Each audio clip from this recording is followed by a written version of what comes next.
else wants their number one thing to be your number one thing. Selling your first products online can be a bit of a puzzle, and the first part of the puzzle is working out how to get people to come to you or whether you should be going to them. That's where my mailing list might come in handy, because anyone who discovers you can then cast their vote to get updates in future straight to their inbox. Let's get something out of the way first. Yes, I am an affiliate for the email marketing platform ConvertKit that I'm going to talk about today. I also recently referenced a movie monologue from Mr. Toombs in Spider-Man Homecoming. That was about how resentment gets you nowhere, but let's borrow Mr. Toombs again to surmount why I, like many of you, are wary of anyone earning affiliate income. And that's simply because some people will recommend you anything, even if it does more harm than good, or they don't use that thing themselves. Now, if you don't know, Mr. Toombs in Spider-Man gathers up lots of detritus and turns that material into weapons and sells them on without caring whether it actually benefits the buyer or what the buyer uses it for. Now, it's not quite the same as affiliate marketing because he's not doing this for a commission. I guess in a way he's more like a reseller on Amazon who'll sell any old tap for a profit. Think of side hustle tools then as a force for good or evil, depending on what you choose to promote. I don't want to be like Mr. Toombs, and if you do find yourself joining ConvertKit or any of these software companies or services that have affiliate programs, just think carefully about why you're recommending those things. I would only sign up to them if you genuinely need to use that service yourself, and the affiliate potential is just a byproduct of being a customer anyway. If the affiliate income is the sole reason you sign up to something, then is that really solving a problem for anyone that you go on to refer? Because there are better ways to make money than joining a virtual circle jerk, and we already have one of those. It's called Pinterest. It's full of creators just promoting themselves to other creators all day long. Now, I'll share in a bit why I do like ConvertKit, and I don't have a free account. This is my second year of paying to use it, and you can do a lot with a free account, so I wouldn't pay for it if I didn't think it had genuine value. But you really have to decide what's right for you, and you might not want a mailing list at all, depending on your aims. So let's cover the two routes with starting an email newsletter, because the second part of the puzzle is to find out what type of seller you are, and this should help you decide if this is something you need as a promotional tool. I started back to front. So for instance, my list was just to keep people in the loop on my blog, podcast, and YouTube as I added those things, and I wasn't selling anything in the beginning. And my subscribers, they can find out about any products or services I add, therefore, because why wouldn't I tell them if I'm selling those things on the blog that they subscribed to many moons ago? But I didn't start my list with this idea of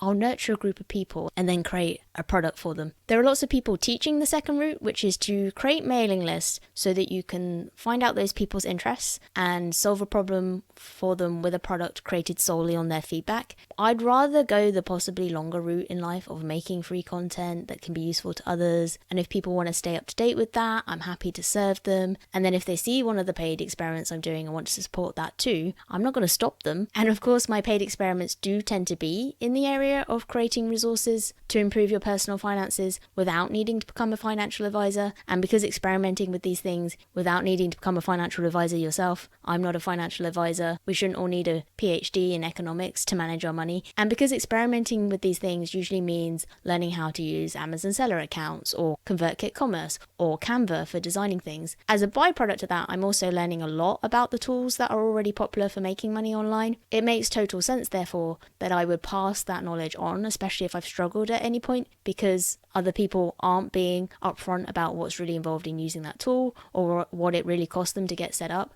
But there are so many ways to earn money. I personally don't want to build a mailing list with the sole aim of having a ready group of buyers. Instead, the products that I come up with in my free time are quite often something where I'm like, I need a notebook, or I want to try making cash envelopes. How hard can it be? And so I'll make that stuff out of curiosity. And then if I'm doing a video and a podcast documenting that anyway, it's only one extra step at the end for me to upload that somewhere and add a checkout button if someone wants that thing done for them. But I'm in a privileged position where I'm clearly not relying at the outset on creating these to pay my bills. So I understand that if you're not a part-time content creator with a mission and you actually need to be making something that guarantees sales, then yes, it would be more in your interest to build a targeted mailing list and to validate products properly by having that direct line of communication with those people before making anything and selling it. So do you need a mailing list to sell digital products? Not necessarily, because you could just rely on marketplaces like Etsy to bring the buyer to you. I covered in the previous installments the downsides of that. And if you sell an ebook through somewhere like Amazon, then you usually have no long-term relationship with the buyer, which is a shame. Because if you were writing a series, for instance, they might want to know when the next book is ready. So you could place a link in your ebook that encourages them to go to your landing page and subscribe to emails from you. Otherwise, you're putting things out into the world and your buyer's hitting a dead end each time, which might not actually be that helpful for them in the long term if they need sort of the next product after that. So it really depends on what you're selling. Where do you have an online home somewhere else where you can guarantee you can get in touch with those buyers and readers? So for instance, if your Instagram got deleted by Instagram, would you just chat to those followers on Discord or Twitter or in your YouTube community instead? And one thing I found is that my followers on each platform are quite different, and it's a very small group that overlaps everywhere and which overlaps with my mailing list. And I'm pretty sure I have email subscribers who are subscribed precisely because they aren't following me anywhere else, because they either don't use those social platforms and don't want to set up an account, or they don't need to particularly if they're getting updates before anyone else anyway. A mailing list is basically like an insurance policy then, so that you know the next time you put something out into the world,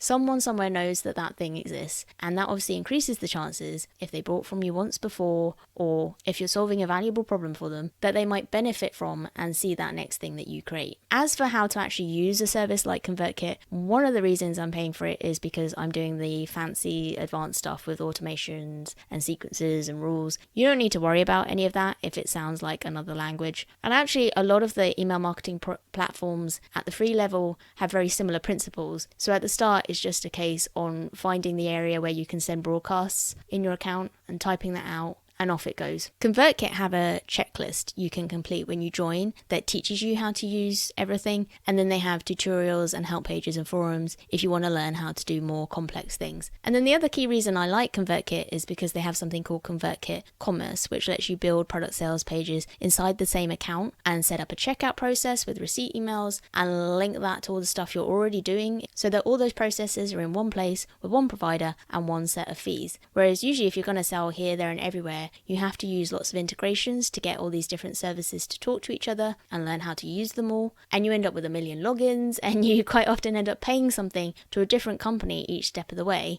And that really eats into both your profits and your mental bandwidth because you're managing all these different interfaces. Adding my first digital product in ConvertKit Commerce was almost completely self-explanatory. They tend to design things in such a way that you can automatically see what you want to click on to make any edits. And you can usually customize things, but they don't take you down a confusing rabbit hole if you do that. So you're usually still in the same screen, and so when you're done, it's quite obvious that you just click save or next, and after a few steps there's usually nothing else to click on but publish, because it actually really shouldn't be like a very long involved process to do a lot of these things online. It should really only take a few clicks, and then you share whatever it is you just made, whether it was a product page or a landing page to collect emails or an email to send out. How did I even end up here though if I didn't know I was going to need these features? Because ConvertKit Commerce is also relatively new, and it's something that's been added since I first started using ConvertKit. So I chose ConvertKit because all the blogs I read for fun seemed to recommend this email provider the most. I could tell why creators liked it for building email lists because it is very user friendly. They've obviously taken extra care to create an email platform that has all the bells and whistles you might want for delivering content. And then I assumed it was popular because they have that flexibility of either using a free plan,